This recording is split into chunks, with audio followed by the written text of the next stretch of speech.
Mr. President, The other senator from Wyoming. I ask unanimous consent to vitiate the quorum call. Without objection. And, Mr. President, I ask unanimous consent that the following interns in my office be granted floor privileges until May 9th, 2024. They are Georgina Wrigley, Jessica Yang, and Elizabeth Michael. Without objection. Thank you, Mr. President.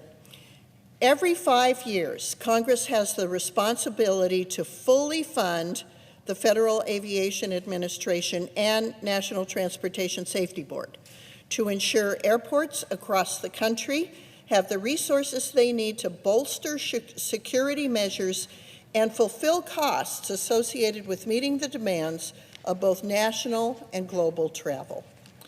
As the Cowboy State continues growing, making sure the people of Wyoming have reliable, safe, and affordable access to travel is critical to maintaining our state's economy. The FAA Reauthorization Act of 2024 stands to not only further boost our thriving tourism industry, but eliminates burdensome regulations that challenge small airports across Wyoming and across the nation.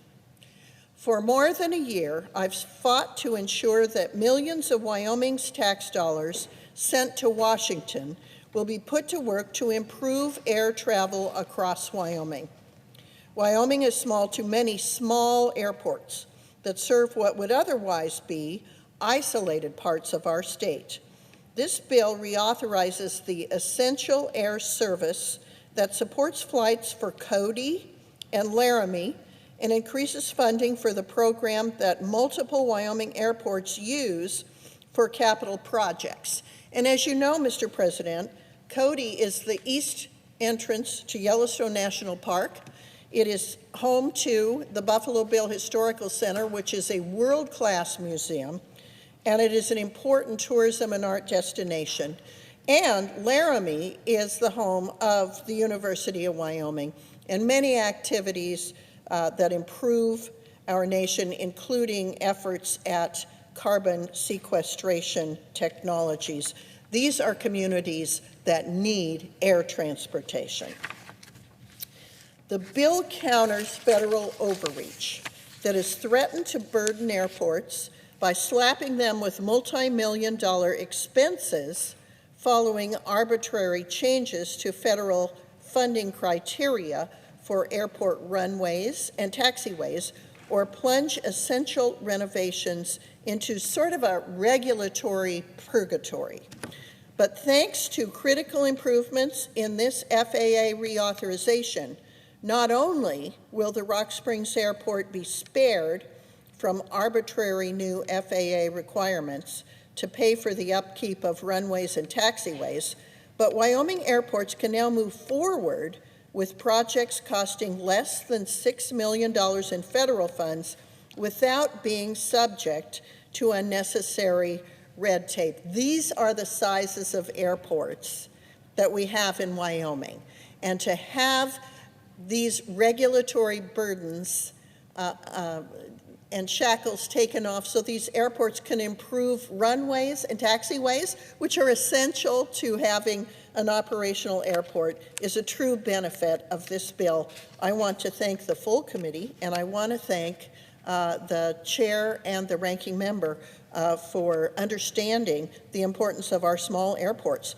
For too long, Congress has delivered FAA reauthorization bills that prioritize big aviation and overlook the needs of our rural airports. But this bill takes many of those rural airports into consideration. States like Wyoming rely on small airports to support entire regions of our state, and previous versions of this bill have reflected that misunderstanding. The bill we have in front of us fixes that misunderstanding. I am very, very pleased with how the treatment of small airports in this bill considered the needs of those small airports. While we work to meet the needs of the nation's largest airports, we cannot forget the small ones that work hard to serve rural America and we have a responsibility to make sure this bill creates an environment where they can thrive and not just struggle to survive. My provisions included in this legislation help airports like Casper-Natrona International address air traffic control staffing shortages and waive unrealistic rules that require EMTs to be on site at every airport when rural areas are already grappling with medical personnel shortages. Unfortunately, these aren't the only challenges Wyoming airports face.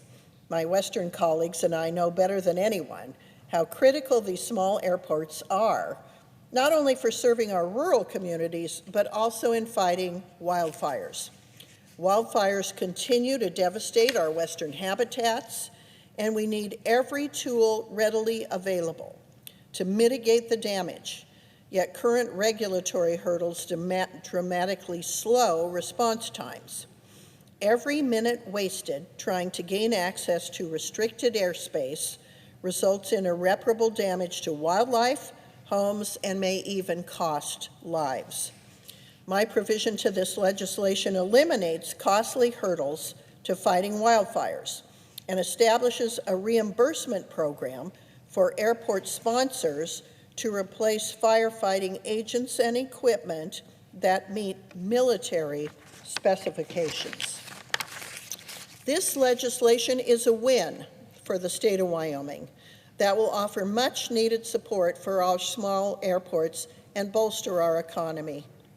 Together, we have created a bipartisan and workable reauthorization that improves access to our nation's capital for all Americans, eliminating onerous regulations, and creates an environment where smaller airports can do more than just survive. I want to thank the members of the Commerce Committee, including you, Mr. President. I want to thank Chair Cantwell and Ranking Member Cruz, who worked together to create a bipartisan work product of which the committee can be proud, and they have prepared this FAA reauthorization for bipartisan passage. Mr. President, I yield the floor.